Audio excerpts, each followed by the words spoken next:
يا أخوة والأخوات، السلام عليكم، مرحبا بكم. هذا محمد قاسمي يحييكم من مدينة خريبكا عاصمة الفوسفات العالمية. الكثير من الأشياء تحدث في وطننا، والكثير من المتغيرات حدثت وتحدث باستمرار، لكن ما يوقف عجلة التنمية هو الانبطاح، هو التآمر، وهو الخذلان الذي ليس بعده خذلان. آه، هناك أشياء كثيرة يعاني منها المغرب وتعوق تنميته، لكن لن أتحدث عن المغرب بشكل عام، ولكن بشكل خاص أتحدث عن مدن الفosفاتية المهمشة، والتي تعاني الكثير من الويلات، ويلات التهميش وويلات التحقير وويلات عدم الاعتراف بالجميل الذي أسداه مواطنو هذه المدن الفosفاتية لهذا الوطن، وساهموا في تقوية مناعته الاقتصادية والاجتماعية والسياسية. لكن هناك بعض الأوباش الذين يصطادون في المياه العكرة، هؤلاء الذين يسمون أنفسهم مجتمع إعلامي.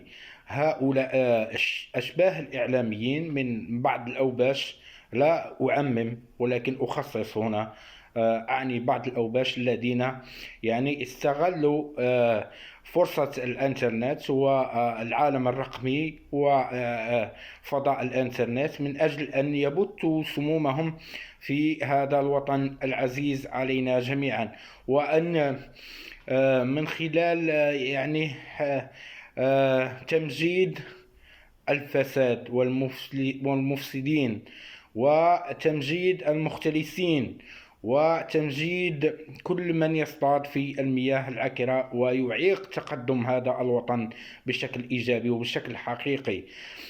الإعلامي الحقيقي هو الذي يضع النقاط على الحروف. الإعلامي الحقيقي هو الذي يكشف حقائق الأمور بدون أن يرجف له جفن، وبدون أن يشعر بذرة من خوف إزاء ما يقدمه ويسديه من خدمات معرفية ومعلوماتية لهذا الوطن. لكننا على سبيل المثال في مدينة خريبكا العاصمة الأبدية للفوسفات العالمي، نجد أن المتنفذين في الإدارة الفوسفاتية يقومون بإرشاء أو تقديم بعض الأظرفة إلى هؤلاء الإعلاميين الأوباش الذين لا علاقة لهم لا بالإعلام ولا بمجال الصحافة ولا بمجال تنوير الرأي العام.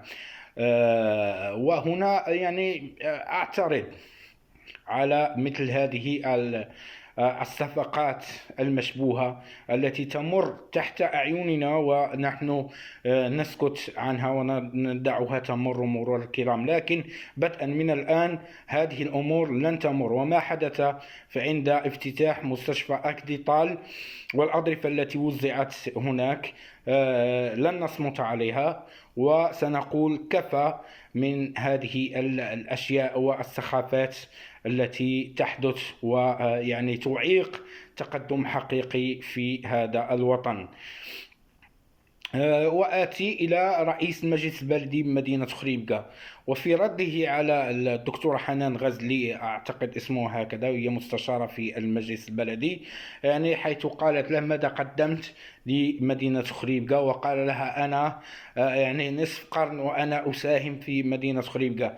هذا دليل ضدك يا سيد الرئيس، يا رئيس المجلس البلدي. هذا اعتراف ضمني منك بأنك فشل ذريع في تسيير الشأن المحلي لهذه المدينة. أنت نصف قرن أو ربع قرن وأنت على رأس السلطة في مدينة خريبكا، ولم تفعل شيئا، ولم تأتي بأي مشروع ضخم يحرك عجلة الاقتصاد في مدينة خريبكا، وتتبجح بأنك على رأس يعني إدارة المجلس البلدي ل يعني ثلث قرن أو نصف قرن.